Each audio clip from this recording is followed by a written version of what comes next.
Hello friends, welcome to my channel. இன்றைக்கி நம்ம வீடியோவில் இட்லி, தோசை, ஆப்பம், ஊத்தப்பம்னு எல்லா வகையான டிஃபன் வெரைட்டிஸ் கூடயும் சாதத்தோடையும் சாப்பிட்றதுக்கு ஒரு அருமையான சைட் டிஷ் ரெசிபி செய்கிறது எப்படின்னு பார்க்கலாங்க. ஸ்டவ்வில் ஒரு பேன் வச்சுருக்கீங்க. பேன் நல்லா சூடானதுக்கப்புறமா அதில் 2 ஸ்பூன் அளவுக்கு எண்ணெய் சேர்த்துக்கலாம். எண்ணெய் நல்லா சூடானதையும் அதில் ஒரு அரை டேபிள் ஸ்பூன் அளவுக்கு சோம்பு சேர்த்துக்கலாங்க. சோம்பு நல்லா பொரிஞ்சு வரட்டும். சோம்பு நல்லா பொரிஞ்சதுக்கப்புறமா மீடியம் துண்டு பட்டையாக 3 பட்டை சேர்த்துருக்குறேன். கூட 2 ஏலக்காய், ஒரு 2லேருந்து 3 கிராம்பு அளவுக்கு சேர்த்துக்கலாங்க. நம்ம சேர்த்துன பட்டை, கிராம்பு, சோம்பு எல்லாம் நல்லா பொரிஞ்சு வரணும். ஒரு நிமிஷத்துக்கிட்ட இந்த எண்ணெய் நல்லா பொரிய விட்டு எடுத்துக்கலாம். நல்லா பொரிஞ்சதுக்கு அப்புறமா ஒரு 200 கிராம் அளவுக்கு சின்ன வெங்காயம் எடுத்து தோல் நீக்கி எடுத்து வச்சுருக்கேங்க. அது கூட சேர்த்துக்கலாம். நீங்கள் விருப்பப்பட்டால் சின்ன வெங்காயத்தில் மட்டுமே செய்யலாம். இல்லை சின்ன வெங்காயம் பாதி, பெரிய வெங்காயம் பாதி சேர்த்தும் செய்யலாம். நான் இன்றைக்கி ஒரு 1/4 கிலோ அளவுக்கு சின்ன வெங்காயமும் மீடியம் சைஸ் பெரிய வெங்காயம் ஒன்று எடுத்து அதையும் இது கூட சேர்த்துருக்குறாங்க. நீல வாக்கில் கட் பண்ணிட்டு அது கூட சேர்த்துக்கலாம். நான் சேர்த்துன சின்ன வெங்காயம் அப்புறம் அந்த பெரிய வெங்காயம் எல்லாம் நல்லா கண்ணாடி பதத்துக்கு வதங்கி வரணுங்க. அந்தளவுக்கு நல்லா வதக்கிக்கலாம். இந்த மாதிரி லைட்டாக வறுப்பட்டு வந்ததுக்கப்புறமா இது கூட ஒரு 5 பல்லு பூண்டும் மீடியம் சைஸ் இஞ்சி துண்டு ஒன்று சேர்த்துருக்குறாங்க. நம்ம சேர்த்துன இஞ்சி, பூண்டு, வெங்காயம் நல்லா வதங்கி வரணும். ஒரு 5 நிமிஷத்துக்கு நல்லா வதக்கி எடுத்துக்கலாம். வதங்கிட்டு இருக்கும்போது இது கூட காரத்துக்காக ஒரு 5 வரமிளகாய் சேர்த்துக்கிறேன். நீங்கள் காரத்துக்கு தகுந்தால் கூடவோ குறைவோ சேர்த்துக்கோங்க. அது கூடவே ஒரு அரை டேபிள் ஸ்பூன் அளவுக்கு சீரகமும் சேர்த்துக்கலாங்க. இது எல்லாத்தையும் சேர்த்துட்டு ஒரு 5 நிமிஷத்துக்கிட்ட மீடியம் ஃப்ளேமில் வச்சு நல்லா வதக்கி எடுத்துக்கலாம். வெங்காயம் இந்த மாதிரி நல்லா கண்ணாடி பதத்துக்கு சுருங்க வதக்கி எடுத்துக்கணுங்க. நல்லா வதக்கினதுக்கு அப்புறமா ஒரு 5 தக்காளி எடுத்திருக்கேன். நாட்டு தக்காளி நல்லா புளிப்புள்ள தக்காளியை எடுத்துக்கோங்க. நீல வாக்கில் கட் பண்ணி இது கூட சேர்த்துக்கலாங்க.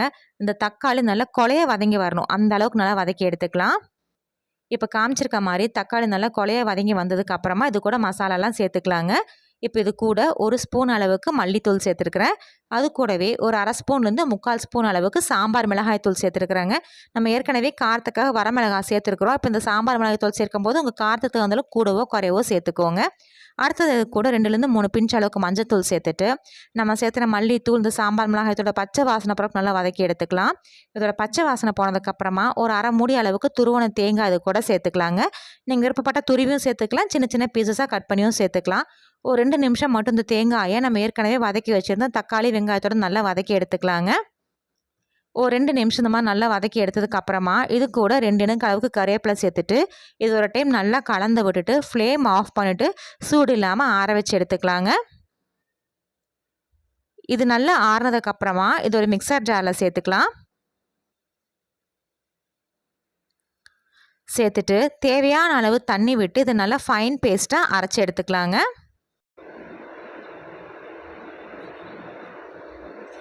இப்போ அரைச்சி எடுத்தது ஓரமாக வச்சுட்டு ஸ்டவ்வில் ஒரு பேன் வச்சு 2 ஸ்பூன் அளவுக்கு எண்ணெய் சேர்த்துக்கலாங்க. எண்ணெய் நல்லா சூடானதுக்கப்புறமா அதில் ஒரு அரை டேபிள் ஸ்பூன் அளவுக்கு கடுகு சேர்த்துக்கலாம். கடுகு நல்லா பொரிஞ்சதுக்கப்புறமா ஒரு 1/4 டேபிள் ஸ்பூன் அளவுக்கு சீரகம் சேர்த்துருக்குறாங்க. சீரகம் நல்லா பொரிஞ்சு வந்துடணும். பொரிஞ்சதுக்கப்புறமா மீடியம் சைஸ் பெரிய வெங்காயம் எடுத்து கட் பண்ணி வச்சுருக்கீங்க. அது கூட 2 இனுக்கு கறிவேப்பிலையும் சேர்த்துருக்குறேன்.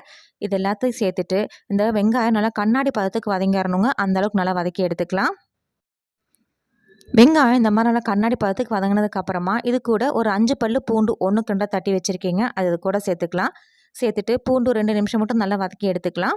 இந்த பூண்டு சேர்க்குறதா கம்ப்ளீட்டாக ஆப்ஷனல் தாங்க. ஏற்கனவே நம்ம மசாலாவுக்கு வதக்கும்போது பூண்டு சேர்த்துருக்குறோம். உங்களுக்கு பூண்டு பிடிக்கும்னா இந்த இடத்துல சேர்த்துக்கோங்க, வேண்டாம்னா ஸ்கிப் பண்ணிவிடுங்க. பூண்டோட பச்சை வாசனை பொருளுக்கு நல்லா வதக்கினதுக்கப்புறமா இது கூட நம்ம ஏற்கனவே அரைச்சி வச்சுருந்தா தக்காளி விழுது சேர்த்துக்கலாங்க. சேர்த்துட்டு இது கூட 1 டம்ளர் அளவுக்கு தண்ணி சேர்த்துக்கலாம். கூடவே இந்த குருமாக்கு தேவையான அளவு உப்பு சேர்த்துக்கலாங்க. உப்பு சேர்த்து நல்லா கலந்து விட்டுட்டு உப்பு காரம் எல்லாம் செக் பண்ணிக்கலாம். காரம் பத்தலைன்னா இந்த டைமில் நம்ம சாம்பார் மிளகாய்த்தூள் இல்லை தனி மிளகாய்த்தூள் எது வேணால் சேர்த்துக்கலாங்க. இப்போ உப்பு காரமெல்லாம் செக் பண்ணதுக்கப்புறமா மீடியம் ஃப்ளேமில் வச்சு ஒரு 5 நிமிஷம் மட்டும் நல்லா தளத்தளம் கொதிக்க வச்சு எடுத்துக்கலாம். நம்ம ஏற்கனவே எல்லாம் வதக்கி தான் சேர்த்துருக்குறோம். ஆனால் ரொம்ப நேரம் கொதிக்க வைக்க வேண்டாம். ஒரு 5 நிமிஷம் மட்டும் நல்லா கொதிச்சு வரட்டும். இந்த மாதிரி நல்லா தளத்தளம் கொதிக்க ஆரம்பிச்சதுக்கப்புறமா இதுக்கு மேலே பொடி நறுக்கின மல்லி இலையோ இல்லை கருவேப்பிலையோ தூவி இறக்குனீங்கன்னா சூப்பரான சுவையான தக்காளி குருமா ரெடி. இது இட்லி, தோசை, ஆப்பம், ஊத்தப்பம்னு கூட அதே மாதிரி சாதத்தோட சாப்பிட்றதுக்கும் அட்டகாசமாக இருக்குங்க. ஃப்ரெண்ட்ஸ், நீங்களும் இந்த குருமா ரெசிபியை ட்ரை பண்ணி பாருங்கள். ட்ரை பண்ணி பார்த்துட்டு கமெண்ட்ஸுங்களை சொல்லுங்கள். உங்களுக்கு இந்த வீடியோ பிடிச்சிருந்துச்சுன்னா மறக்காமல் நம்ம சேனலுக்கு சப்ஸ்கிரைப் பண்ணுங்கள், லைக் பண்ணுங்கள், ஷேர் பண்ணுங்கள். தேங்க்யூ.